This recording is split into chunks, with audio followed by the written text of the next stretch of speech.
Welcome back to OpenLine. We are talking about regulation of short-term rental properties. We have with us John Summers with the Nashville Neighborhood Alliance, Megan McCrea with the Nashville Area Short-Term Rental Association. We're streaming live on Facebook, occasionally reading comments on Facebook. A lot of people on both sides, essentially. Some want more regulation, some don't. And then a bunch of phone calls. We're going to go back to the phones here. Let's go to Cindy. Hello, Cindy. Yes. Go right ahead. Yes, I think there ought to be a referendum out or something put in place to where the owner of these Airbnbs has to be there so many months out of the year. And I have a client that I take care of over in Sylvan Heights. And my understanding was that there was not to be two Airbnb within 2,500 feet of each other, and there are two right across the street from each other. And this is a residential neighborhood. Most of those people have been there. My client's been there over 40 years, and I lived up the next block from him. Well, I sold my house and moved and got out of there because I felt like all this stuff was taken over, and moved to Laverne. And I think there just ought to be something put in place where these Airbnbs cannot run people out of their neighborhood, because there's somebody that's bought one of the houses, fixed it up, rents it out all the time, and my client is wheelchair bound, and when we try to go to get him out, the streets are just full, lined full of people. We have to pull him up. What neighborhood is that? What neighborhood? And that should not happen. I'm sorry. What neighborhood is that? There are no Airbnb. She said Sylvan Heights. Sylvan Heights. Put on these places, because this is residential people that live here and should not have to go through this when this man is sick and needs to be loaded in and out of the car. Okay, all right, Cindy, well, thank you for that. All right, what do you think about what Cindy's saying there? Yeah, sure. So I think a lot of the problems that we hear about parking, noise, right, the fact that you have Airbnbs on top of one another, first of all, 937 actually addresses that. So there is no law in place right now that says that it's only just 3% of a census tract. 937 says that you can't have one within 1,320 square feet of another. So that would be something new to help with. They're all right in the same little block. So that's one thing. But the parking noise, I think unfortunately short-term rentals are getting blamed for a lot of problems that Nashville has. I can tell you, I live in a neighborhood where I have short-term rentals, I have rural neighborhoods. There's construction workers park in front of me, block us in all the time. I can't get out of our gate. Like, that's not limited to just short-term rentals. And unfortunately, that's not going to go away by throwing out short-term rentals as well. What do you think of that, John? Well, a couple of things I need to correct here. The 937, there's a 3% cap on non-owner occupied now by census tract. We already have clustering already in place, and 937 grandfathers in all those already existing STRs. So it doesn't solve anybody that has a problem now.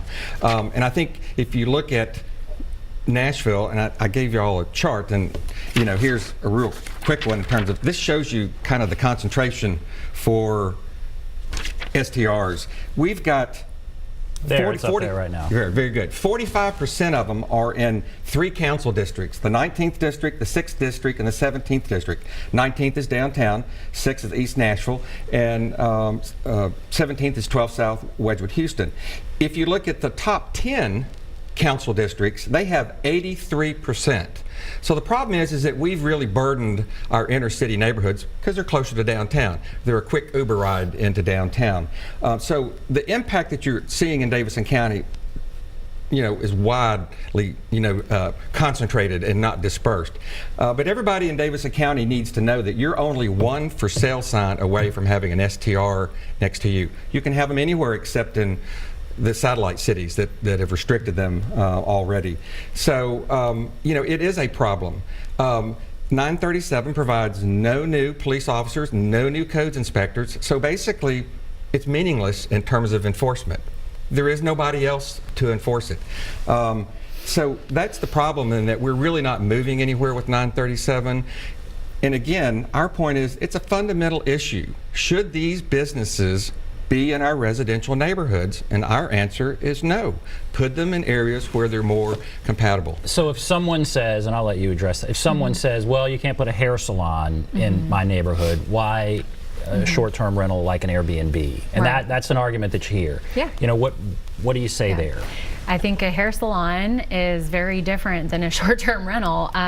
So our definition of residential use does not include a duration of stay. What is more residential than someone sleeping in a home? It doesn't matter if it's for 3 days or 32 days, which at 31 days, it becomes not a short-term rental. Someone's not a resident at 31 days all of a sudden, right?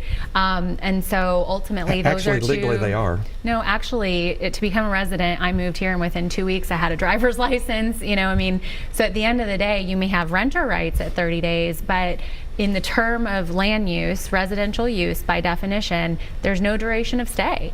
And so all we are doing is the same thing that every other long-term tenant does for a shorter duration. Let's go to Reverend Fuzz here. Reverend Fuzz, Yes, go. What's on your mind? my next door neighbor is an Airbnb that I live right next to. Has been there about 5 years. Before these people came and converted that, it was an eyesore to the community. There was a reporter from the Tennessean about 15 years ago came and took pictures. It was a dump back there. The other issue was that when it was a rental triplex, the people stayed there like 6 months, and they were always moving in and out. And I always said, wow, I don't even get to meet these people. Now it's the people who live in Georgia took that and spent tens and tens and tens of thousands of dollars to fix it up. They put cameras, they tore down the junk, they made it beautiful. They renovated the place, and I'm going to tell you something. I have met people who stay there from Gibraltar, from New York, from Canada, from Australia, my favorite from Japan, and many of them have stayed in touch with us. They are good people. The people who own these are good people. I'm saying they fixed an eyesore, and when we're talking about it being a business, so is a landlord. That's a business. They don't live there. And I could see the police, we have problems because we don't have enough police. And we got to fix that part and not these nice people. I mean, these are nice people I met, and I want to ask 2 quick questions. Okay, quick questions, really quick. What is Airbnb? What does that stand for? And why don't we put the regulations on the people who stay there? Like the people at this place, you can't smoke. So why don't we say you can't make noise or do something like that? Why can't there be other regulations like that? Okay, all right, let's. I don't know what Airbnb's. Bed They and start breakfast. off calling it Air Bed and Breakfast, and they got sued by somebody in the bed and breakfast industry, and so they shortened it to Airbnb. Is my understanding. Don't hold me to it, but that's what I've been told. His other question: why can't we put more regulation, I guess, on the people staying there? As a homeowner, you can. I mean, we all have house rules and rental agreements that they have to sign or accept through the different platform. And so, again, that's where I was talking about host control, and this being way more than just money, is that I have house rules that include, obviously, reflections of what our rules are in the city, but things that I go over and above on. So, for instance, our quiet hours are from 10 p.m. to 8 a.m. the next day. And again, we have security camera and noise detection to be able to monitor that people are adhering to that. So you can do rules. Most of us have rules. Oftentimes they're more strict than even what the city would require, because these are still our homes and we want them cared for. Let's take one more call before we go to break. Let's go to Sam. Hello, Sam. Sam, turn down your phone. Let's go to Lou. Hello, Lou. Turn down your TV. Turn on my TV? Yeah, go ahead, Lou. What's on your mind? Susan, turn on the TV, please. The only thing I would say on my mind, I think we're missing a bigger issue here, and that's the government is involved in every step of our lives all over the place. This is my private home, and I live there, and I will control and help make sure that the people that are there are only the kind of people I want to be there. And I would echo the preacher's comments as well. That would suffice. Then I would ask the gentleman from the council, I would like transparency on every state and local official as to who owns and participates in the same service that they're trying to prevent me from doing.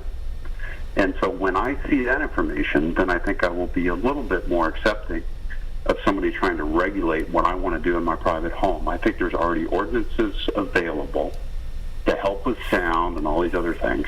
And so, we're just sort of missing the point, which is government's regulated enough of my life, and they need to stay out of my home. And unless there's a problem with my renter, whatever it be, short or long term, I think you can find the landlord, sir. I don't think it's hard to find who owns the property, whether it's a short-term or a long-term renter.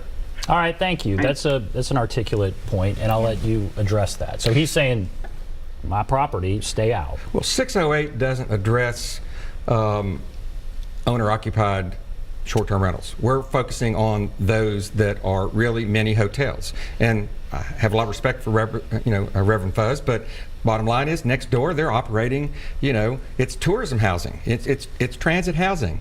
They're only staying there for a few days. It's not long-term residences, even though if it was rental property, and clearly there are a lot of problems. I spent 16 years in the Metro Council trying to tighten up our codes enforcement. Trust me, I know the problems with long-term rentals.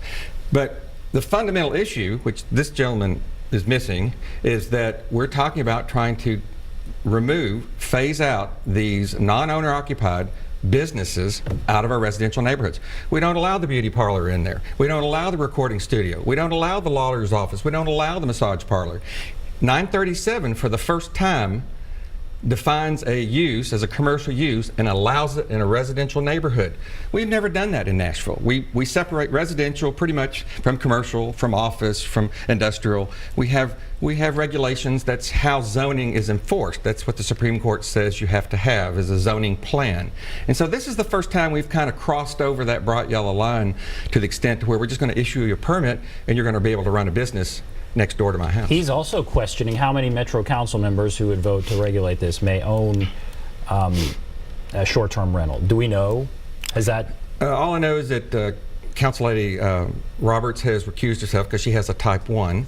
And then there's been some issues to where another council member, Councilwoman Huzo, because her family, I don't know that she owns one, but there's been a debate about it. But that's not for me to decide. That's for the legal counsel and the council to decide. Or how many of the council members trying to put regulations on us actually own vacation rental property outside of the city of Nashville? I think that's yet to be discussed as well, and I would love to see that too, actually. Okay, so those are questions that are out there. All right, we're going to take a break. Our lines are full. I'll just tell you that right now, so don't call in. But we'll read some comments here on Facebook. We'll take a break. Be back right after this.